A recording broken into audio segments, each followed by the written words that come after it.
기원 후 1세기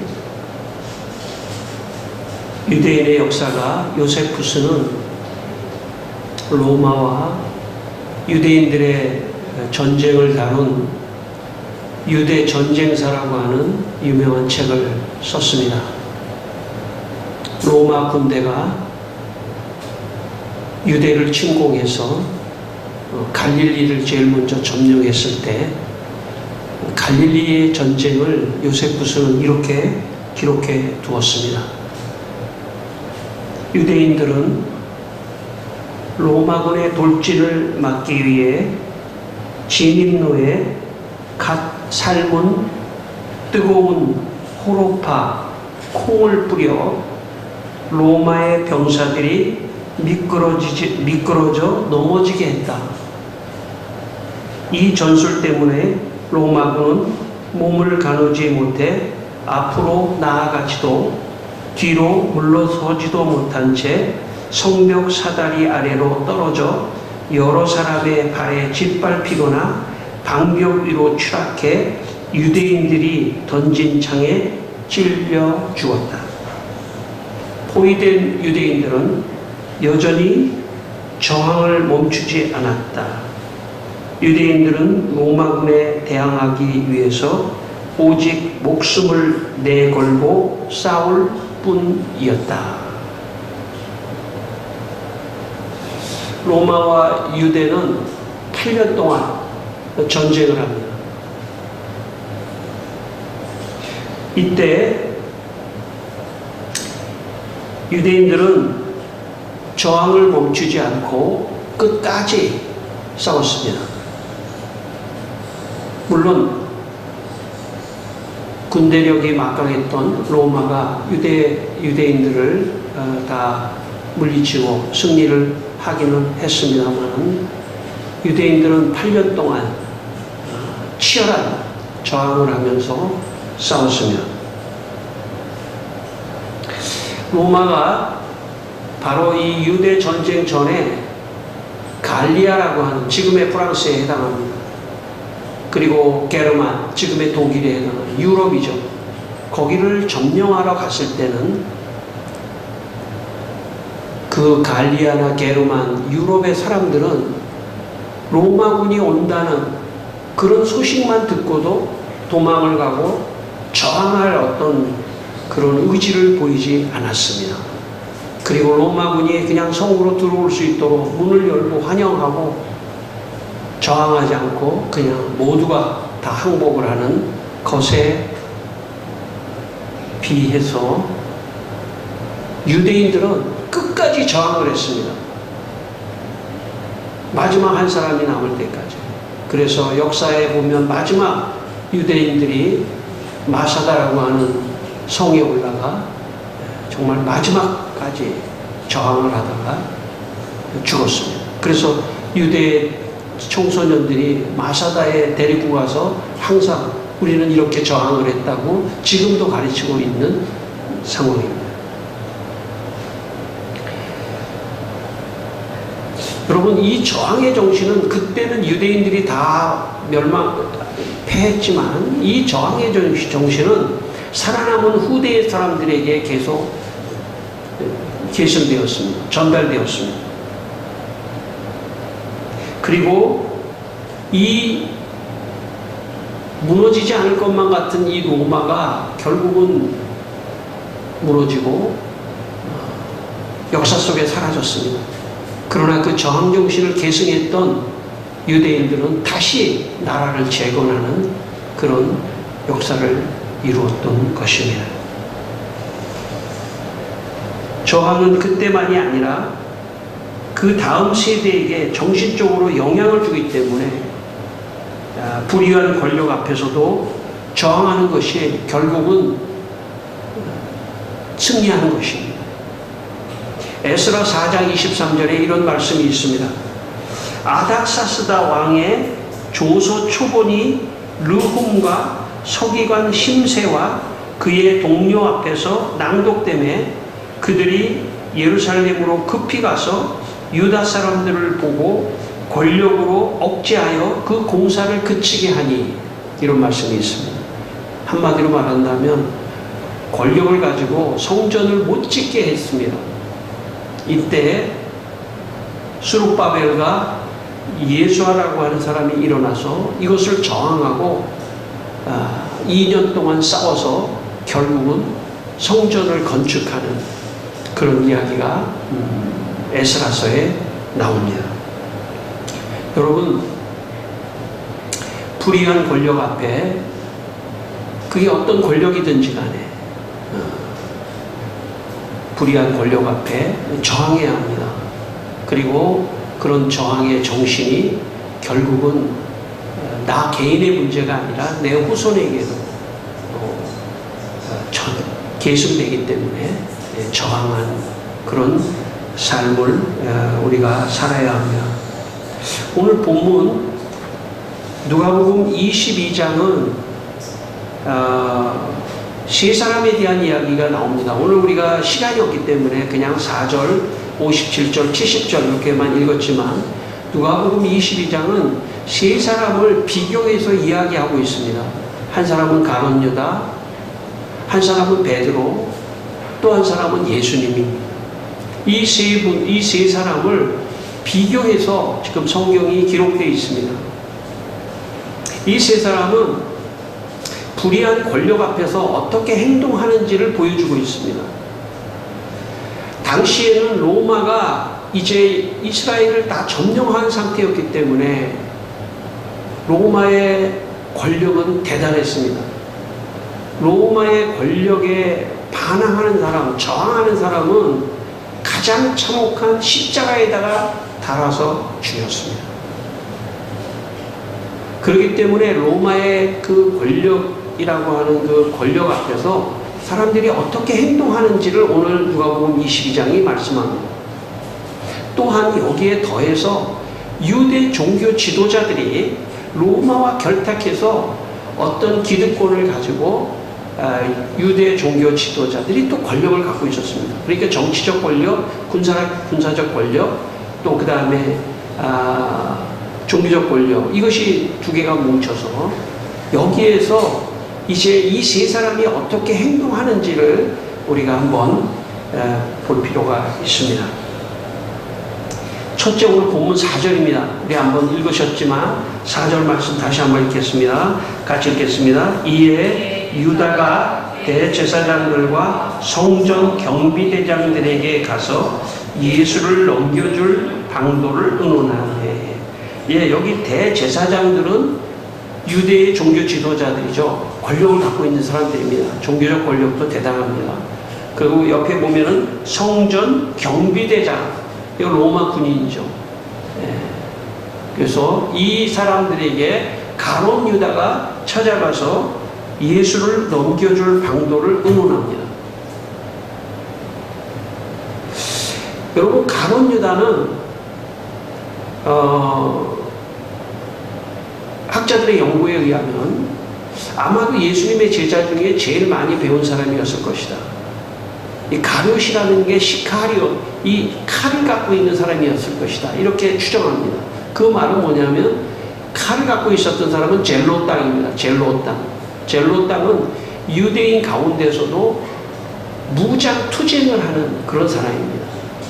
무장 투쟁. 그러니까 로마를 향해서 무장으로 하고 칼을 갖고 다니면서 기습을 하고 로마를 공격하는 그런 사람들이 그 젤로 땅이었는데, 아마 학자들은 이 가룟 유다가 출신이 젤로 땅이었을 가능성을 말합니다. 정확하진 않지만 어쨌든 가룟 유다가 예수님을 갈릴리에서 따라다니다가 보니까 어마어마한 사람들이 예수님을 따랐습니다. 수만 명이 예수님을 따랐습니다. 그때 이 가룟 유다는 예수님을 따르는 목적이 예수님이 권력을 잡으면 로마를 물리쳐 줄 수도 있고 종교 지도자들을 물리쳐 줄 수도 있고 새로운 권력을 가진 리더가 예수가 될 수도 있겠다고 생각하고 따랐던 것 같습니다. 결과를 보면 그렇다는 것입니다. 그런데 예수님이 점점 수많은 사람들이 따르다가 점점 사람들이 예수님을 떠나면서 예수님의 권력이 점점 축소되는 거예요. 오늘 이 시점은 어떤 시점이냐면 예수님이 이제 완전히 자기 눈에 볼 때 권력이 다 없어진 것 같이 느껴졌던 것입니다. 그리고 그 순간에 예수를 배반해야 되겠다 하는 생각을 가진 것이죠. 로마의 권력이 더 세다, 유대 지도자들의 권력이 세다 생각하고 돈을 받고 예수님, 자기가 스승으로 모셨던 예수를 파는 권력 앞에서 행동하는 가룟 유다를 볼 수 있습니다. 예수를 배신한 것이죠. 권력 앞에서. 제가 중학교를 다닐 때, 뭐 지금은 그런 시대가 아닙니다. 옛날에는 막 서로 싸워도 괜찮은 시대였습니다. 제가 중학교를 다닐 때 유행하던 단어 하나가 있는데 그것은 완타치라는 거예요. 완타치. 한 사람 다른 사람을 터치한다는 거죠. 완타치. 이게 뭐냐면 결투하는 거예요. 1대1로 결투. 1대1로 결투하는. 그래서 누가 제일 이 학교에서 힘이 세냐 뭐 이런 걸 할 때 완타치를 하자 뭐 이런. 그런데 학교에서 힘이 제일 센 어떤 친구가 있었는데 그 옆에 다른 애들이 다 이렇게 따라다녔어요. 근데 지금도 제가 이름을 잊어버리지 않는데, 제가 이거 설교를 준비하다 딱 하는데 이름이 수십 년 만에 생각이 딱 나더라고요. 김학달이라고 하는 친구가, 혹시 이걸 보면 알지도 모르겠는데, 그 친구가 제일 힘이 센 애를 붙잡아 세우고 나랑 한번 완타치 하려고 그러는 거예요. 그러니까 제일 힘이 센 애가 너무 가소롭잖아요. 그래가지고 너 이리 와봐 해가지고 이제 둘이 딱 싸움이 붙었습니다. 둘이 싸움이 딱 붙었는데 어떤 상황이 발생했냐면 오히려 제일 싸움을 잘하는 애가 이 김학달이에게 완전히 얻어맞았습니다. 그래서 김학달이가 이제 어떤 장이 된 거죠. 대장이 된 거예요. 그랬더니 그 옆에 그 원래 그 힘센 애들 옆에서 이렇게 따라다니는 애들이 김학달이가 이 애를 물리치니까 걔를 배신하고 다 김학달이한테로 다 몰려와서 아부를 하면서 그렇게 하는 걸 제가 봤습니다.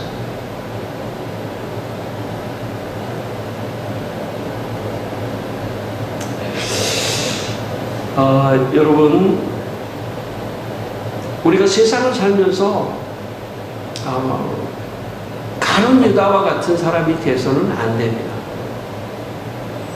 자기가 모셨던 예수님, 그분의 권력이 없어졌다고 생각하는 순간 배신해서 다른 사람에게, 권력 있는 사람에게 붙는 이런 인생을 살지 말라고 가룟 유다가 있는 거예요. 여러분, 성경은 스토리로 되어 있습니다. 물론 이제 어떤 잠언서 같은 교훈서도 있긴 하지만 어떤 이야기예요. 이야기. 이게 인생의 이야기입니다. 그래서 창세기부터 계시록까지 보면 모든 우리의 인생이 수천 년의 사람들을 예를 들어서 쭉 써놨기 때문에 그게 우리의 삶의 지표가 되고 그렇게 살라고 하시는 말씀이 그 말씀입니다. 그런 차원에서 왜 가룟 유다가 같은 사람이 있었을까? 아닙니다. 가룟 유다와 같은 사람은 오늘날에도 있는 거예요.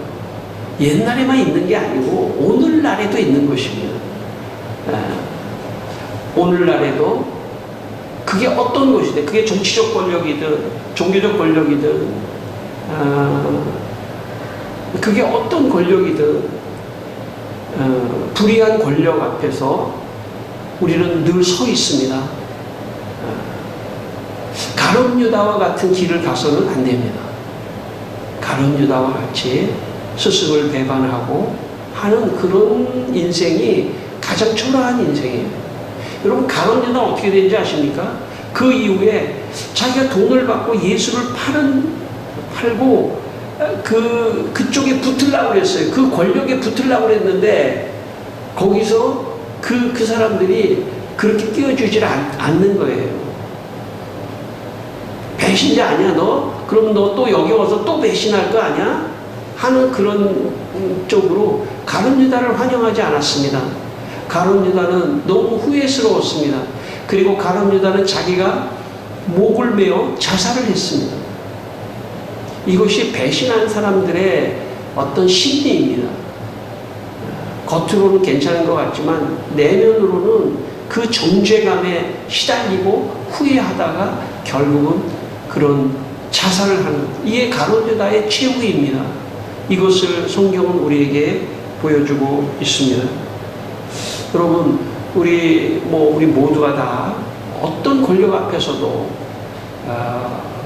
참 스승을 배신하는 어떤 그런 배신자의 길을 가서는 안 됩니다. 여러분과 제가 그런 길을 가지 않기를 바랍니다. 오늘 57절, 본문 57절 말씀을 읽겠습니다. 본문 57절 말씀 같이 읽겠습니다. 베드로가 부인하여 이르되 이 여자여 내가 그를 알지 못하노라 하더라. 여러분, 이거 우리 잘 아는 말씀입니다. 가만히 보니까 베드로도 두려웠던 거예요. 왜냐하면 가룟 유다가 배신해서 예수를 파니까 야, 이게 전세가 이게 기울어진 거 아닌가? 혹시 내가 예수님을 지지하다가 나도 예수님 같이 이렇게 잡혀가지고 재판을 받을 거 아닐까? 그런 생각 때문에 베드로가 두려워합니다. 그리고 한 여종이, 그것도 무슨 높은 사람도 아니에요. 한 여종이 너도 예수와 함께 있었잖아 했더니 베드로가 3번을 부인하는 이야기가 나옵니다. 가룟 유다가 적극적으로 예수를 판 것이라면 베드로는 소극적으로 지금 행동한 것이죠. 나 몰라, 나 부인한 거죠. 우리는 불의한 권력 앞에서, 힘 앞에서 베드로와 같이 행동할 수 있다는 것입니다. 그래도 제가 볼 때는 가룟 유다 같이 적극적으로 예수를 파는 거는 좀 지나칩니다. 적극적으로 예수를 파는 가룟 유다와 같지 않게 베드로는 그래도 소극적으로 부인했습니다. 난 몰라요. 아마 많은 사람, 대부분의 사람들이 베드로와 같은 행동을 할지도 모릅니다.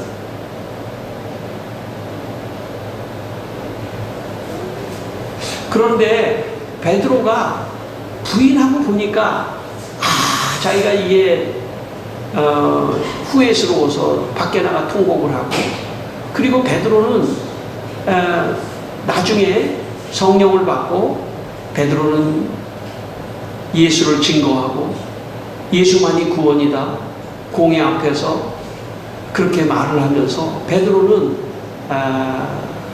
예수님을 잠시 부인했었지만 예수님을 자기의 구세주로 인정하며 나아가는 그런 행동을 했습니다. 사도행전 4장 12절에 보면 베드로가 다른 이로서는 구원을 받을 수 없나니 천하 사람 중에 구원을 받을 만한 다른 이름을 우리에게 주신 일이 없느니라. 이게 그냥 말한 게 아니고요. 베드로가 공회 앞에서, 다시 말하면 유대 종교 지도자들의 권력 앞에서 말한 것입니다. 그리고 베드로가 이런 말을 했을 때 이런 말을 하고 베드로는 감옥에 갇힙니다. 사도행전 4장에 보면 이 말을 하고 베드로는 잡혀서 감옥에 갑니다. 그 전과는 다르죠. 아마 감옥에 갔던 베드로의 마음속에 저는 물론 이거는 성경에 나오지 않지만 베드로가 기뻐했을 것 같아요. 그때 내가 부인했을 때 내 마음이 너무 불편했었는데 이제는 부인하지 않고 내가 감옥에 가는 것 자체가 기쁨이 될 수 있는. 가룟 유다에게는 그런 기회가 없어졌죠. 배신했기 때문에.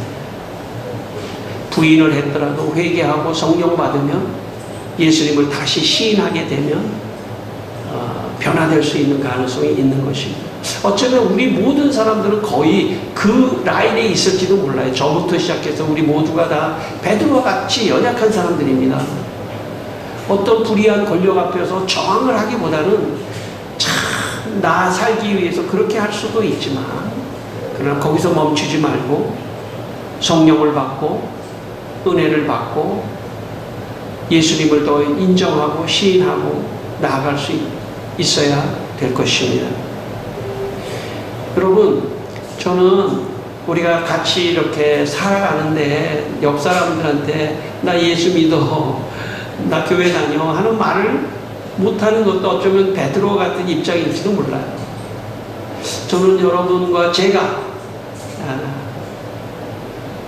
삶을 살면서 사람들에게 나 예수 믿어서 참 좋아 하는 얘기를 할 수 있다면 베드로의 자리에서, 부인하던 자리에서 조금 나아가서 예수님을 시인하는 자리로 갈 것입니다. 저는 여러분이 그런 시도를 해보시길 바랍니다. 나 교회가 다녀서 요즘 너무 좋아, 예수 믿어서 너무 좋아, 그 말 자체가 시인하는 것입니다. 저는 그렇게 여러분의 삶이 변화되기를 바랍니다. 저를 포함해서 1900년 캐나다에서 태어난 30살의 사 에리사라고 하는 여자 선교사가 조선 땅에 선교사로 왔습니다. 공주라고 하는 곳에 와서 학교와 교회를 세우고 사역을 했습니다. 1910년 무렵 사 에리사 여자 선교사는 공주에서 천안의 아우네라고 하는 마을에 전도를 하러 갔습니다. 근데 그 아우네에 전도를 하러 갔는데 8살짜리 여자애를 봤는데 마음속에 이 여자아이를 키워야 되겠다고 하는 생각이 들었습니다. 그래서 그 부모에게 이 8살짜리 아이를 자기의 양녀로 달라고 했습니다. 자기가 공주로 데려가서 자기가 만든 학교에서 이 아이를 가르치겠다고 했습니다. 그 당시에 여자아이는 공부를 시키지 않기 때문에 부모의 입장에서 이 선교사가 데리고 가서 공부를 시키면 좋겠다고 생각했습니다. 그래서 이 8살짜리 여자아이를 그 사에리사 선교사에게 맡겼습니다. 사에리사 선교사는 공주에 내려가 그 아이를 5년 동안 초등학교에서 잘 공부를 시키고 서울로 유학을 시켜서 이화여자 중학교에 입학을 시켰습니다. 그런데 몇 년 후에 서울에서 1919년 3월 1일 김인현 독립만세운동이 일어났습니다. 이곳에 17살짜리 이 아이가 그곳에 참여를 하게 됐습니다. 그리고 만세운동을 해서 잡혀서 감옥에 갔습니다. 3년 동안 감옥 안에서도 만세운동을 하다가 영양실조와 고문의 후유증으로 이 여자아이는 죽게 됩니다.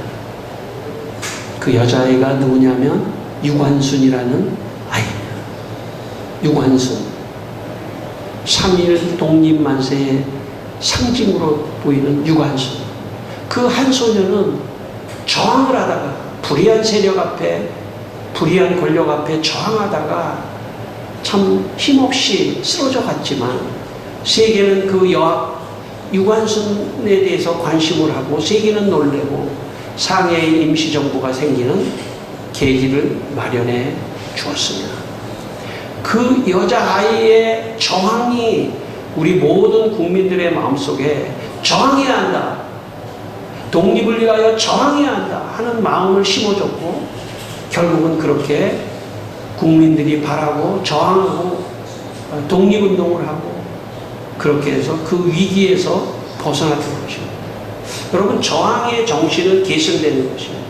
저항하지 않으면, 불의 앞에 저항하지 않으면, 불의한 권력 앞에 저항하지 않으면 희망이 없습니다.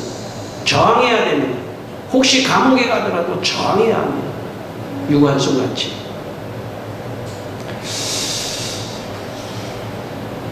오늘 본문 마지막 70절을 읽겠습니다. 오늘 본문 마지막 70절 말씀 같이 한번 읽겠습니다. 다 이르되 그러면 내가 하나님의 아들이냐 대답하시되 너희들이 내가 그라고 말하고 있느니라. 세 번째는 예수님입니다. 여러분, 예수님은 로마의 빌라도 앞에서, 로마의 권력 앞에서 있는 거죠. 그리고 유대 종교 지도자들의 권력 앞에서 예수님은 당당했습니다. 내가 그리스도냐? 이렇게 물어봤을 때 만약에 당당하지 않고 여기서 빠져나갈 생각이 있었다면 나 그리스도 아닙니다. 오해하시는 것입니다. 나 로마에 대항하지 않았습니다. 저항하지도 않았습니다. 하고 얘기했을 거예요. 근데 예수님이 네가 정말 하나님의 아들이냐? 너희들이 말했다. 맞다. 이것 자체, 이 말 자체가 저항입니다. 이 말 자체가 저항입니다. 여러분, 예수님이 갈릴리에서 수만 명이 예수님을 따랐을 때 로마의 입장에서 볼 때는 그것은 폭동입니다. 로마의 입장에서 볼 때는.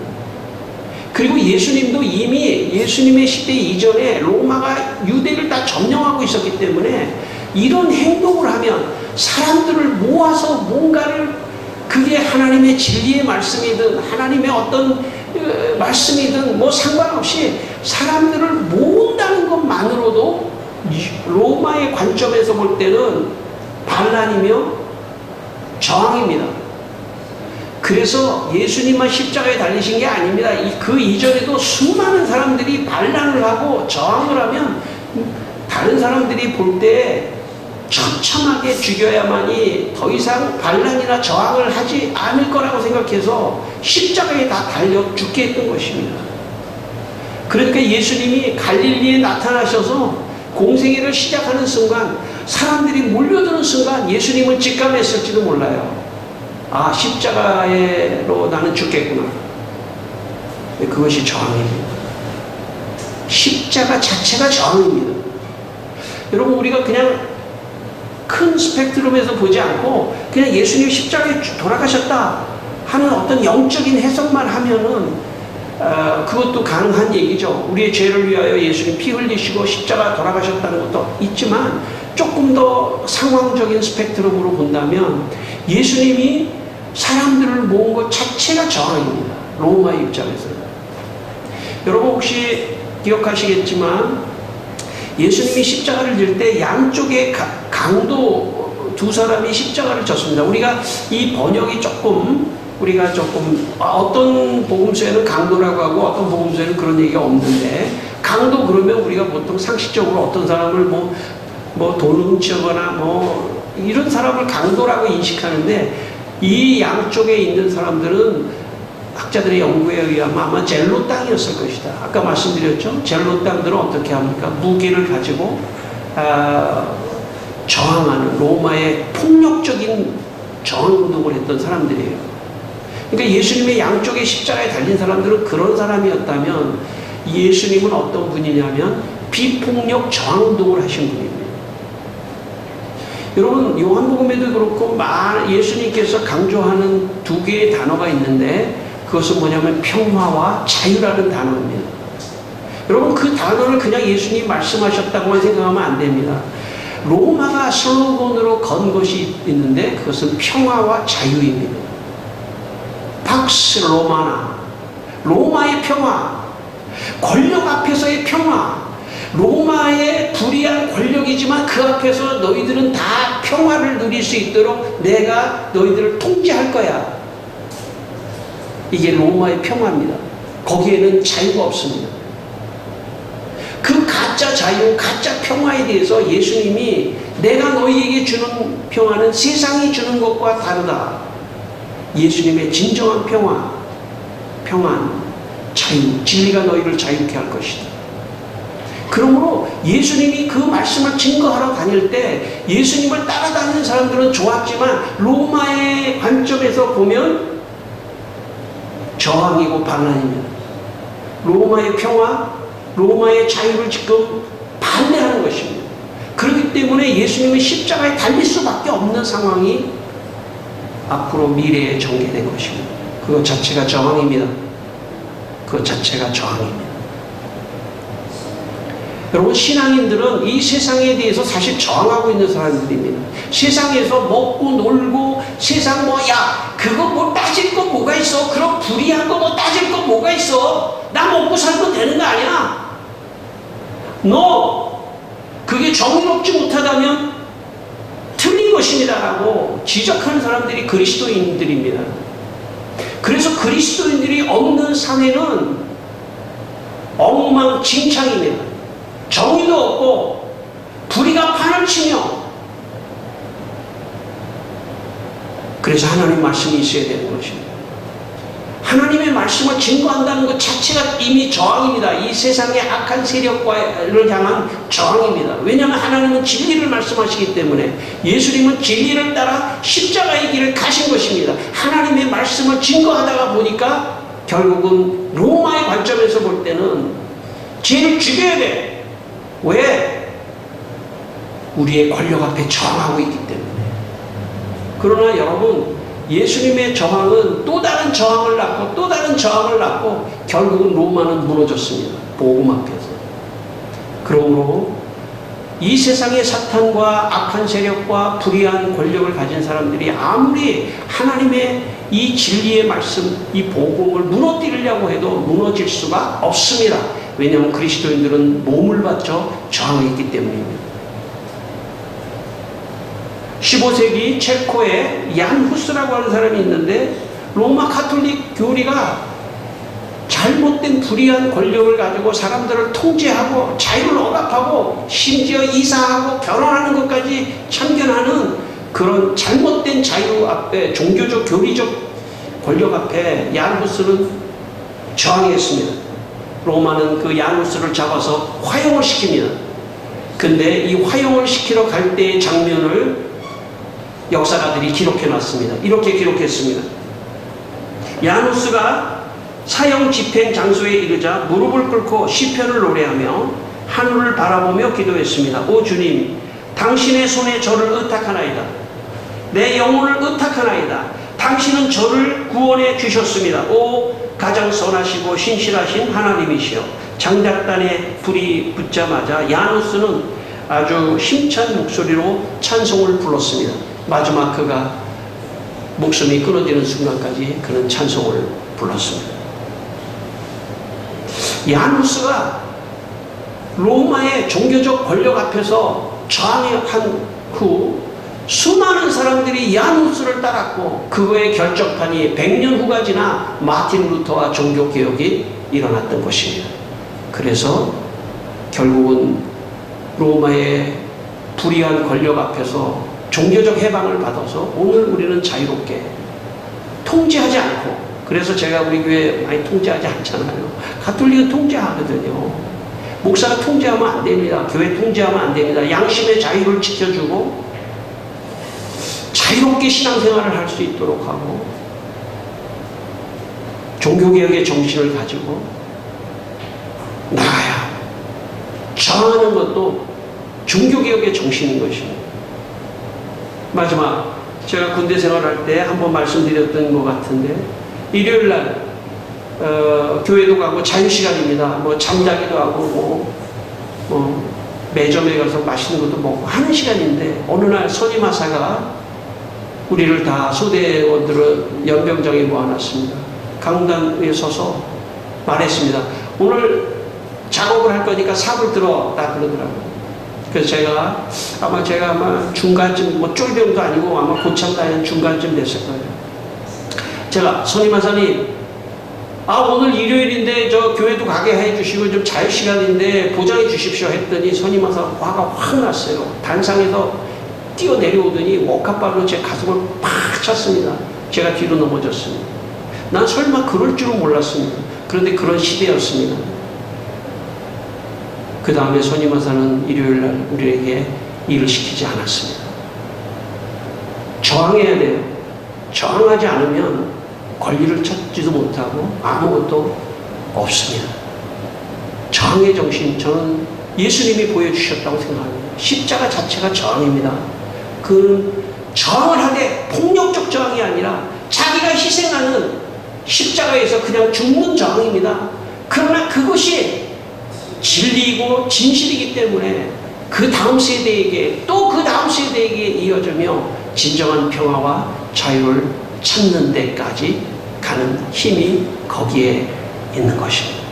오늘 성도 여러분, 오늘 여러분의 삶에 어떠한 불의한 권력 앞에서도 정하는 여러분 되시기를 주의 이름으로 축원합니다. 기도하겠습니다. 다 같이 한번 기도하겠습니다. 예수님의 십자가를 따라 우리도 아버지 하나님 이 세상에서 정말 저항하며 살게 하여 주시옵소서. 권력 앞에서 치사하게 비열하게 가룟유다와 같이 배신하지 않게 하여 주시고, 또 베드로같이 설사 연약해서 잠시는 부인했지만 거기에 자리에 머물지 않고 예수님을 시인하는 자리로 가게 하시고, 종국에 가서는 예수님과 같이 하나님의 진리와 하나님 나라를 위하여 저항하는 아버지 하나님 그런 마음이 있게 하여 주시옵소서. 하나님 아버지, 우리 성도들이 불의한 권력 앞에서 가룟유다같이 배신자가 되지 않게 하시고, 베드로같이 육신이 연약하여 부인할 때가 있더라도 성령 충만함을 주셔서 예수님의 십자가의 길을 따라갈 수 있도록 인도하여 주시옵소서. 예수님 이름으로 기도했습니다. 아멘.